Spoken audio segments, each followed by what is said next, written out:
어떻게 8천만 원 투자한 사람이 1,000억 원, 1000배 이상의 수익을 가져갈 수 있냐? 돈 받은 자는 범인인데 설계한 자는 죄인이다. 도둑질을 설계한 사람은 도둑이 맞고 공익 환수를 설계한 사람은 착한 사람이죠. 그 설계에 대해서 그들이 책임지는 게 맞겠죠. 시각 출신 손상정 의원님 질의해 주십시오. 네, 지사님, 이 대장동 사업을 두고 국민들의 생각하고 우리 지사님의 입장에 괴리가 큽니다. 알고 계시죠? 네, 우리 국민들께서는 그렇게 생각하실 수 있습니다. 그러니까 국민들의 제가 많이 지금 70%가 지사님 책임론을 말하고 있어요. 그러면은 이 국민들이 묻고자 하는 책임이 무엇인가? 그것을 오늘 제가 대신해서 규명하고자 합니다. 이재명 지사님은 평소에 불평등 해소를 위해서, 자산 격차 해소를 위해서 불로소 환수 의지를 강력하게 말씀하셨어요. 네. 그러면 이번 대장동 사업이 이 자산 격차 해소에 어떤 기여를 했다고 생각하십니까? 만약에 간단하게 좀 말씀해 민간 개발을 했더라면 아니 1조 민간 원 개발이 아니라 가까운 기여를 했습니까? 안 했습니까? 자산 격차 해소에 제가 기여를 했어요? 코끼리를 볼 때 다리만 보면 코끼리인지 뭔지 모르고 제가 오해할 오늘 수 지적하려고 있으니까. 하는 게 바로 그겁니다. 그러니까 의원님 제가 제가 답을 말씀을 할 수 있는 드릴게요. 기회를 좀 예, 제가 주시면 말씀을 좋겠어요. 드릴게요. 네, 네. 그 국민들이 분통 터져 하는 게 뭐냐?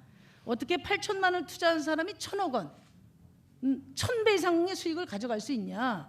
아무리 대한민국이 투기공화국이라 하더라도 지방정부 사업에서 이런 상상할 수 없는 특혜가 어떻게 개인에게 돌아갈 수 있나? 성남시는 도대체 어떻게 설계하고 무엇을 관리했나? 이걸 묻는 거라고 저는 생각합니다.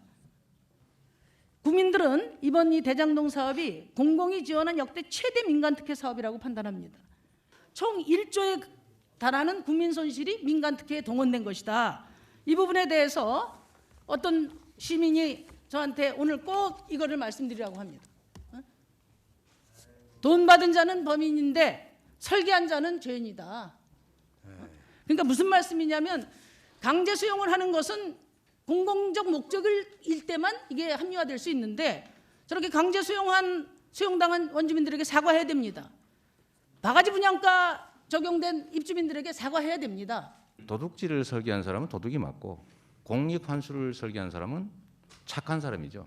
설계를 공익 환수 부분에 성남시에 설계하고 그 부패 설계 또는 하나은행이 최대 금액을 투자하면서 왜 그 10억밖에 배당받지 않았느냐, 나머지를 왜 1% 또는 6%가 거의 다 갖게 설계했느냐, 그 얘기는 그 투자자 쪽 그쪽에다가 물어보시고 거기에 그 설계에 대해서 그들이 책임지는 게 맞겠죠.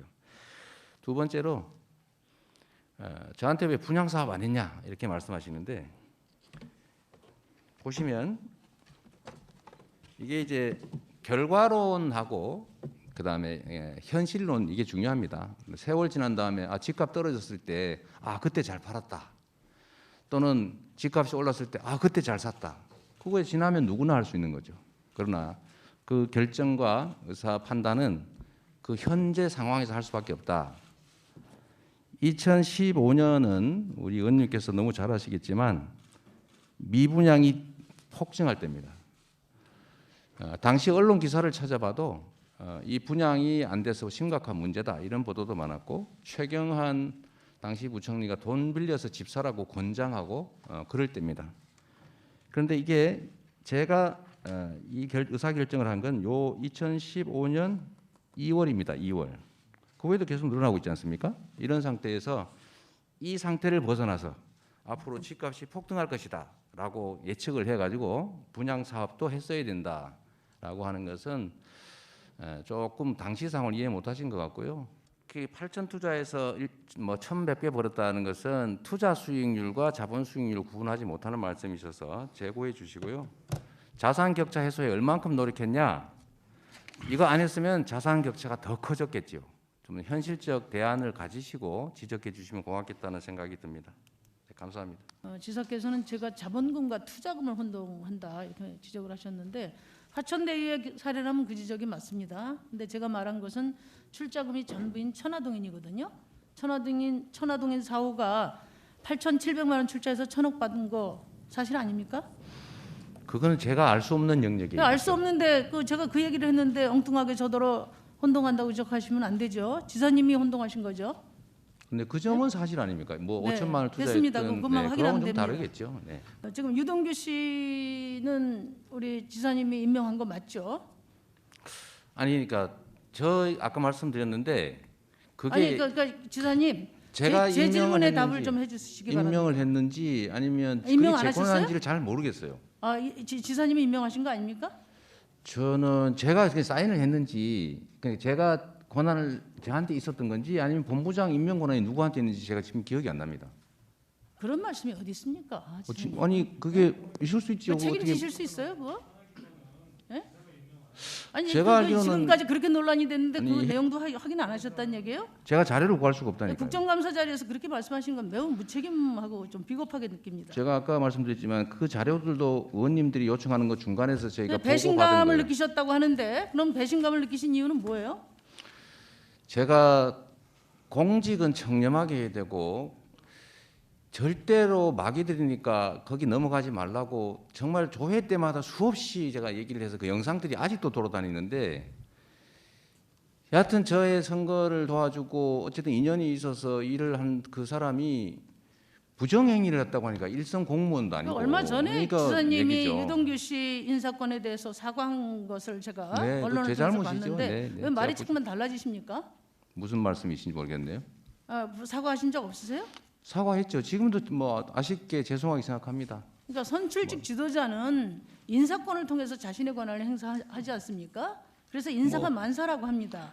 그러니까 유동규 씨가 시민의 편이 아니라 투기 세력 편에 한 몸이 됐던 것은 제가 뭐제 그렇게 책임이죠. 함으로써 네. 지금 이제 이 대장동 사업이 최대 민간 특혜 사업이 됐는데 그것 때문에 된 건 아니죠. 결국은 시민이 부여한 인사 권한을 투기 세력에게 사실 넘겨버린 거나 다름없어요. 그런데 그냥 배신감을 느낀다 이 정도로 책임에서 자유로우실 수 있습니까?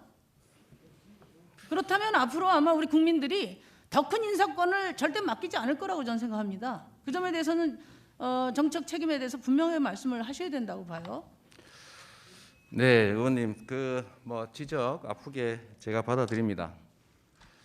제가 관할하고 있던 이제 정규 그 공무원 또 산하기관 이런 데를 다 합치면 성남시 같은 경우는 한 5천 명, 경기도 같으면은 한 2만 아마 몇천 명쯤 될 것 같은데 그 모든 사람들이 제 지휘하에 있기 때문에 그들이 일부라도 잘못을 저질렀다면 그 점에 대해서는 인사권자로서 당연히 책임을 느끼고 특히 자신의 권한을 이렇게 오용했다고 하는 의심을 받는 상황까지 왔기 때문에 그 점에 대해서는 제가 책임을 느끼고 사과드린다는 말씀 드렸는데요. 다시 한번 역시 또 사과드리고 앞으로는 그런 일이 생기지 않도록 좀 더 노력하겠다는 말씀 드립니다.